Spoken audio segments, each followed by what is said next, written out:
So today it's 95, tomorrow I think it's 99, and then it gets up into 100, but the heat index is just way high. It's 110 today. Now that shouldn't affect the chickens. Heat index shouldn't affect chickens because chickens don't sweat, they pant and they get cool through their feet. So 95 degrees isn't bad for the chickens, but when it starts getting up to the hundreds, I'm going to have to give them cold water a couple times a day. So I'm gonna have to run the well to get the cold water out of the ground. The water coming out of the ground is going to be, 58 degrees or something, so I'll fill up their buckets. Well, I probably won't even fill up their buckets. I got some water feeders that they could probably drink out of. Their buckets can stay the same. I got 5-gallon buckets with little feeders attached to them. I'll leave that alone. That way there's plenty of water, but then I'll give the little feeders water. And that way, if they get hot, they can go over there and drink that cool water, but I'll have to do that several times a day. That's about the only way we can give them cold water because our fridge isn't big enough to cool any water off for them. I got to run the generator or put it on solar panels. I don't want to put it on solar panels because it's so hot that the solar panels are actually losing electricity right now. They have voltage drops after, I think, 75 degrees or something like that. It's just one of the downsides of solar panels. But this is how I think we're going to be able to survive an SHTF that all the preppers keep talking about. Is we have the ability to get resources easier off grid than most. Most people rely on the air conditioner. One of the strangest things I think I've ever seen was a prepper talking about air conditioning and how to have air conditioning hidden from plain view in an SHTF. You're not going to have air conditioning, especially not central air, which is what he was talking about. You might be able to get a window air conditioner, 5,000 BTU on a generator, but after a while you're going to run out of gasoline. You might be able to run it off solar panels if you got enough, but in that particular case, he was talking about hiding the air conditioner. Well, if you got that many solar panels to run an air conditioner, you're not going to be able to hide the solar panels. So that's the thing about preppers is they don't have the ability, because they're not practicing what they're preaching, to see the downsides to what they're talking about. So it's just a bunch of chest thumping. That's what I call it. Just manly men telling you, oh, this is how you got to do things.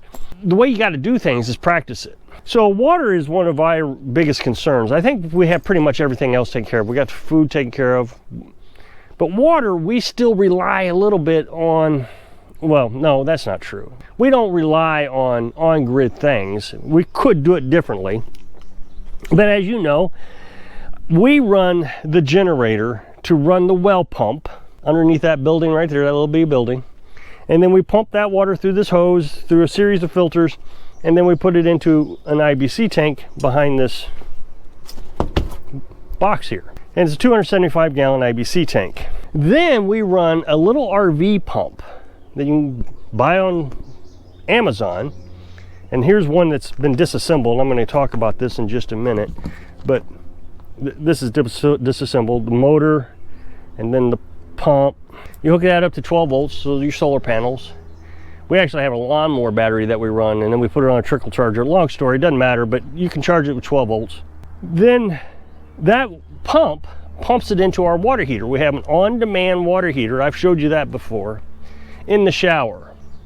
And I'll put a link to, I don't know if I got the RV pump, but I'll put a link to, if there's one there, I'll put a product list of the RV pump and the water heater right here on the screen. You just hit the screen, it'll pop up, said product list, click that, and then you'll see a drop down. The RV pump pumps it through the water heater, and you got to have that pressure to get the water heater to work. Now people have said, oh, just put your water tank in the attic. Well, first, that's a lot of weight that you're gonna be putting in the attic. I don't know if the attic's that sturdy. The second thing is, you got to get, I forget how much pressure, but I think like 30 pounds of pressure through that water heater in order for it to kick on.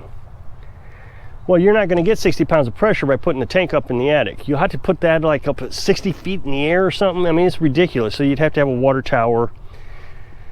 I mean, if you're just wanting to get a little trickle, yeah, put it up in the as high as you can get it, and that's fine. But the materials and the engineering that would go behind building a tower that tall, I just don't have the capability. And I'm not that worried about it, because we're talking about an SHTF. The water heater works off of propane. In an SHTF, I'm not going to have propane. After a while, I'll run out. We use about a 20-pound tank of propane on the water heater maybe every 6 months. So if that's all we use propane for, we'd be out in, I don't know, 5 years. So it wouldn't last that long. Of course, we use propane for other things. We got the generator, so we would run out of propane pretty quickly. As the initial shock of the SHTF happened, as we transitioned off propane, we'd of course have other things that we'd back up on. Now, we have used our backup systems quite regularly. Carolyn cooks with wood. We would heat water with firewood. And the generator, we just stopped using altogether. We could run almost everything off solar, including the water pump that comes out of the well. Then we'd have to think about this tank. Do we really need to use this tank? Because we're also going to have a hand pump in that well. But eventually we may not want to run the well pump because it takes energy from the batteries and the solar panels. So in the wintertime, we may not be able to run the well pump. So we're going to put a hand pump down there. I've been researching that. There is one specific hand pump that I know I want. I saw it 20 years ago. I'm hoping I can find it somewhere. I just don't know what it's called.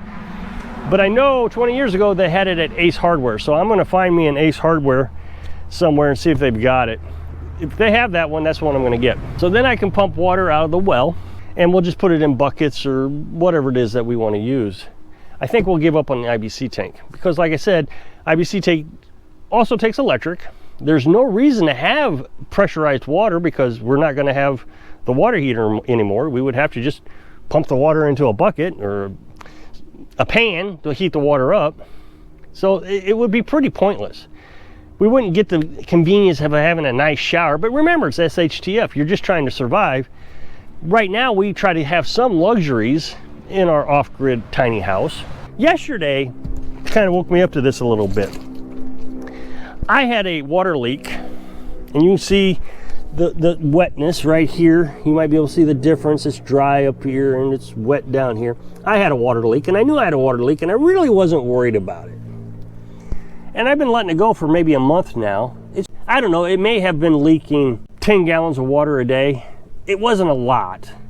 So I just let it go because I didn't really want to open it up and deal with snakes and lizards and all that. Well, with gas prices being so high, and since I like the convenience of running the well pump off the generator still, I don't want to run up my cost any more than I have to. With gas, when gas was $2 a gallon, I didn't have any problems running the generator. I'd run it all day, didn't matter. But now it's almost $5. I'm trying to conserve as much as I can. Well, that leak meant that I had to fill the tank up more, meaning I had to run the generator more. So I went in there, and it was a simple hose clamp. Some reason or another, it must have swollen up over the winter, and it busted. It rusted and busted. I don't know what was wrong with it. And that's where the leak was, so I just replaced the hose clamp, no big deal. Leak fixed. Boxed it all back up, put the wall back on, put the insulation back over everything. Later that day, completely unrelated, I didn't even look at the pump. The leak was 3 feet away from the pump. So it wasn't a big deal, but Carolyn went to kick on the water, it wouldn't turn on. Well, throughout the day, I'd been smelling some sort of electrical component burning. I kept thinking it was my GoPro battery. I was charging my GoPro battery, so I unplugged it. I sniffed around, couldn't smell anything other than that electrical burning smell. Couldn't figure it out. Well, then when she kicked on the water and did kick on, then it occurred to me, uh-oh, there's where the smell's coming from. It's gotta be the water pump. So I ran out here, and sure enough, this thing was just as hot as it could be. I mean, I couldn't touch it. It was hot. So it was trying to run, but wouldn't. Well, I have a backup of one of these. This is $30. You can buy them on Amazon. I mean, you can get more expensive ones, but this one's 30 bucks.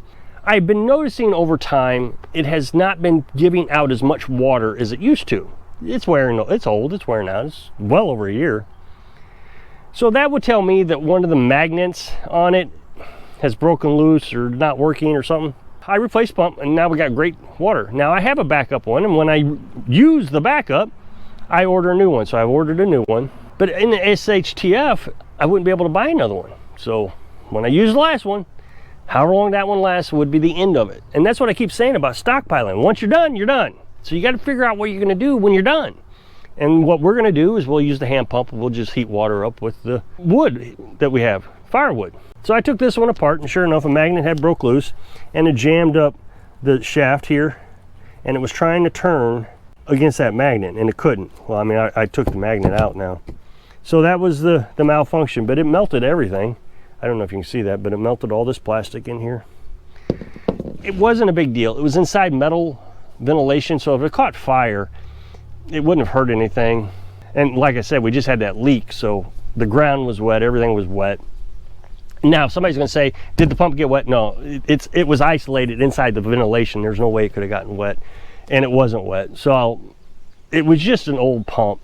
But again, this is the reason I keep saying that you got to test your preps. And you can't test your preps. The reason you can't test your preps or your stockpiles is because you're going to be using your stockpile. Somebody told me that we need to test our system for a year.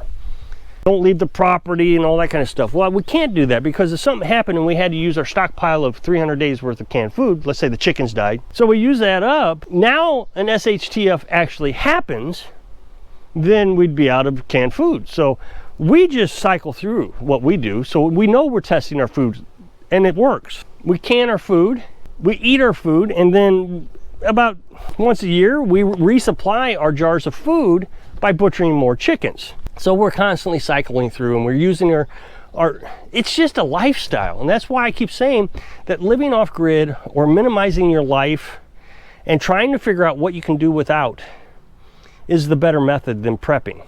So if you'll check out that product list, I'd appreciate it. If you check out that super thanks button, I'd appreciate that also. So I hope I can inspire you to be prepared without being a prepper, so you can live your dreams. Thanks for watching.